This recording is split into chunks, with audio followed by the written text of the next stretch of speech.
For the last 4 years, I've been training professional pickleball players like Anna Bright, Catherine Printo, Tyra Black, Jamie Martinez-Vick, Hayden Patrick, Travis Rettenmeyer, many others. And they all have these similar correlations to where limited hip mobility tends to lead towards more back pain, right? If we can't move our hips well, right? This motion's driven from my hips. We have to get that motion somewhere else, right? And that motion tends to come from our lower back. So if I don't have good hip flexion, hip internal rotation and external rotation, that means I can't get deep into like a squat or a lateral lunge when I'm dinking, or I really can't get deep into hitting a two-handed backhand that I like. So you have to get that flexion and that motion from somewhere else, and it always falls on the lower back. There's an easy way to check and see if you have good or bad hip mobility. And what is good and bad hip mobility? Let's dive into that. There's 3 exercises, or let's call them motions, that I want you to try right now to see if you have good or bad hip mobility. Okay, so I have the table here, but you can just lie on the ground. And what you're gonna do is lie on your back.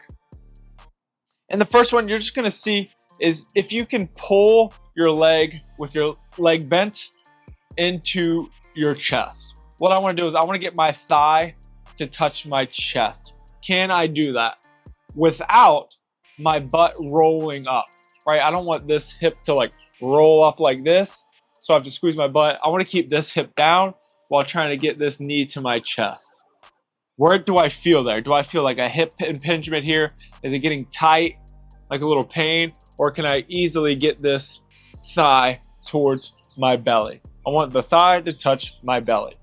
So what is a pass? There's no pass fail. You're just trying to get a gauge, right? Can I get into this motion while keeping my pelvis down? Do I feel pain in this motion, or am I limited? So limited or pain is what I would call bad or a fail. And just a pass would be being able to touch the thigh to your belly, or pretty darn close. Okay, this is pretty darn close. My belly's, if I had a bigger belly, maybe it would touch. Well, this is pretty good, and I have no pain.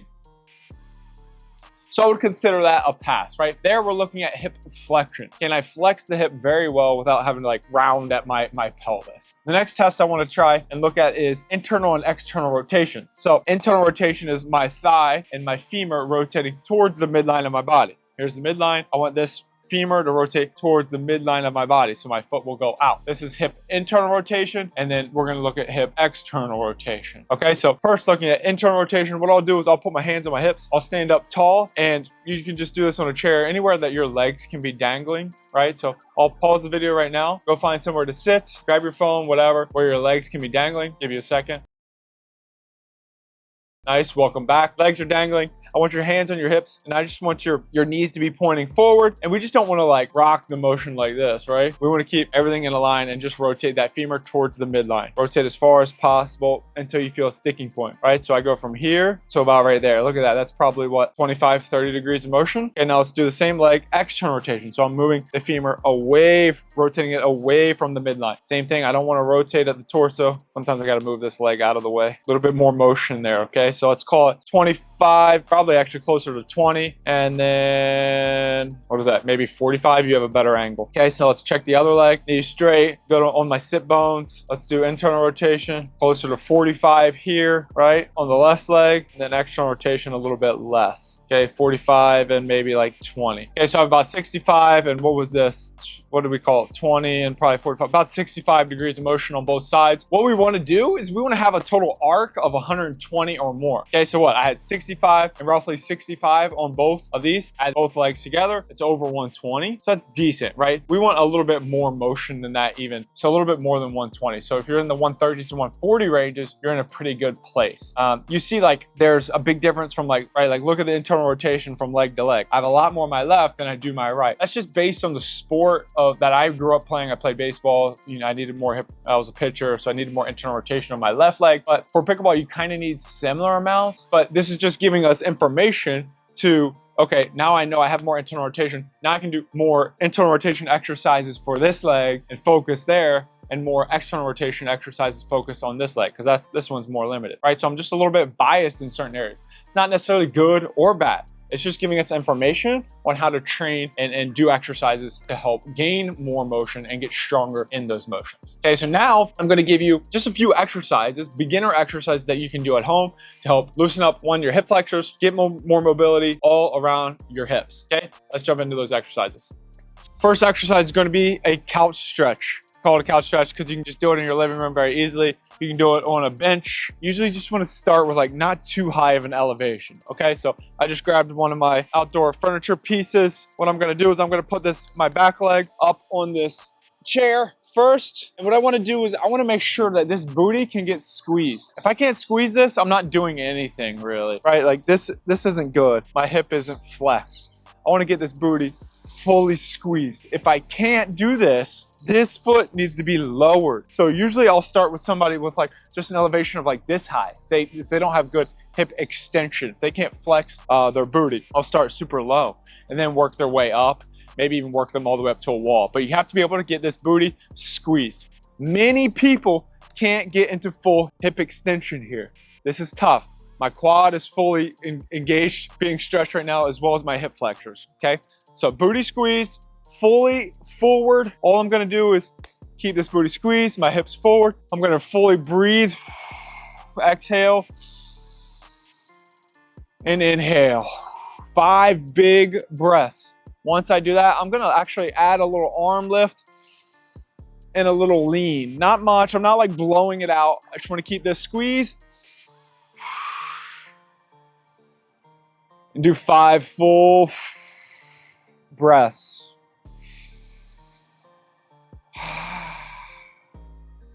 Keeping that squeeze the entire time. This kind of hurts my knee now. I should have used a pad, but 5 full breaths, inhales, exhales, add the arm reach, and then flip and go to the other side. You can do this on a chair, and your couch at home, literally anywhere. This is a great hip flexor stretch. Okay, exercise number 2 is gonna be this figure 4 position, kind of like a pigeon position.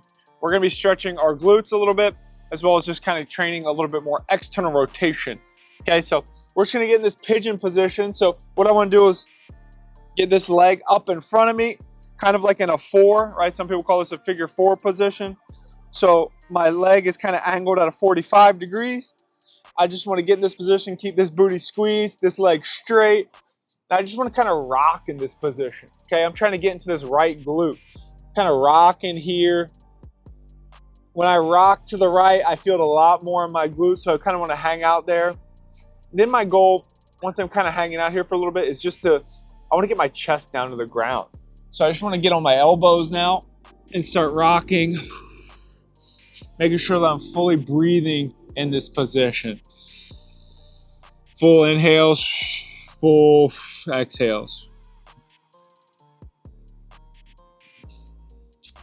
Real quick, guys, let me interrupt for 2 seconds. If you're looking for training, if you want to move better on the court, get stronger on the court, improve your stamina on the court, and if you're looking to get to 5-0, book a call with me. Drop down the show notes, click the link, book a call with me. I want to train you. I have a team that we've been helping people with nutrition counseling. We've been helping people get stronger, faster, move better on the court so that they can reach their peak fitness for pickleball. All geared towards pickleball. I train the best players in the world. Anna Bright, Hayden Patrick, Travis Rettenmeyer, Tyra Black, Jamie Martinez Vic, Catherine Printo. Trained all these different players, and I've trained hundreds of different amateurs. Let me help you next. Drop down the show notes, click the link, and book a call. All right, get back to the video. Exercise number 3 is going to be a banded active leg lower.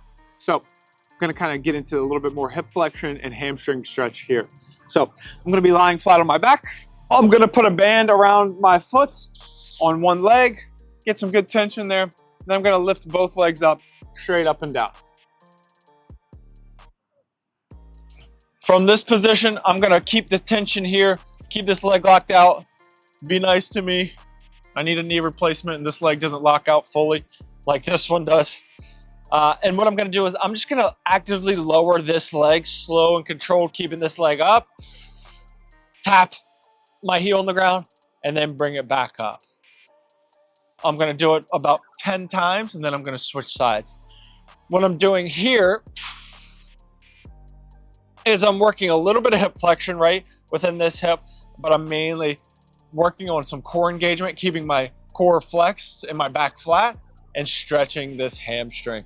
It's like a dynamic stretch here for your hamstring. while actively keeping your core engaged. So it's a little bit more juicy than a sit and stretch for your hamstring. I'll do 10. I didn't do 10, but I would do 10, and then I would do the same for this leg.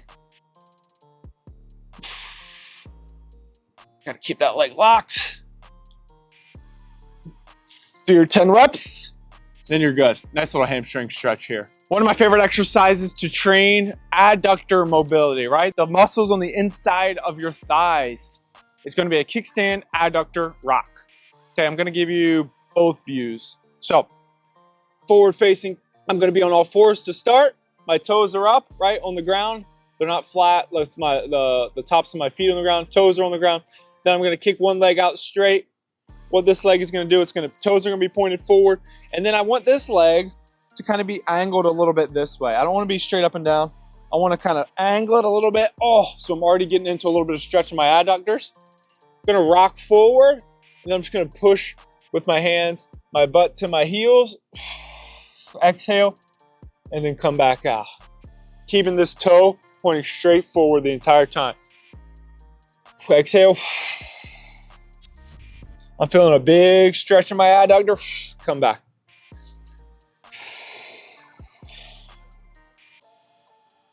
Come back. I'm gonna do 8 pushbacks, right? 8 rocks. Remember, key thing, that toe points straight forward. This knee is not straight under my hip. It's a little bit angled out. One more rep. Oh, it's juicy. All right, last exercise is going to be a 2-way toe touch. I'm training like a little bit of hamstring, stretching my hamstrings a little bit, but the main premise of this exercise is to train posterior weight shift. So you probably haven't, but when I assess people, sometimes I find people that can't push their hips back. When I say go touch their toes, I don't even know if I can do it. They just flex without their butt going back at all. So like, I can't do it because I'm not aligned properly, but their butt doesn't push back like this to touch their toes. They just kind of like, I can't show you because I'm not like that, but their butt doesn't go back and they just are up and down the whole time. They just round at the top. So one thing that I would do with them is train them to be able to posterior weight shift, okay? So what we would do is, what we're gonna do, and it's still good for many people, even if you aren't like this, is to elevate your heels here with a slight knee bend, right? Slight knee bend. You're just gonna go down and touch your toes. You can even round at your back. Rounding at your back isn't the end of the world, right? We round at our back in all sports, basketball, football, pickleball, tennis. We round at our back. It's not, you just don't wanna load it stupid heavy without being trained and understand how your body works. Okay, so you're just gonna push your butt back, right? I'm thinking about reaching, like there's a drawer behind me and I just wanna shut the drawer with my butt. I'm gonna close the drawer, right? I'm reaching back, touching my toes, and then coming back up. I'm literally just thinking about pushing my butt back as far as possible. I'll feel a little hamstring stretch in the lower part of my hamstrings, right behind my knees, each time. So what I did was I just elevated my feet on these little slant boards that I have. You can do it on a slight elevation, literally anywhere. Ideally, it's great if you have like a flat surface under your foot, but if you just went here and did it, that's just fine too. So I'll do 6 different touches right there with my heels elevated, and then I'll do the same thing with my toes elevated. So it's called 2-way toe touch. So same concept. This just kind of forces me, right? It's pushing me because my toes are elevated. It's forcing my butt back a little bit, where the other way is kind of resisting it. So this makes me push my butt back a little bit even more.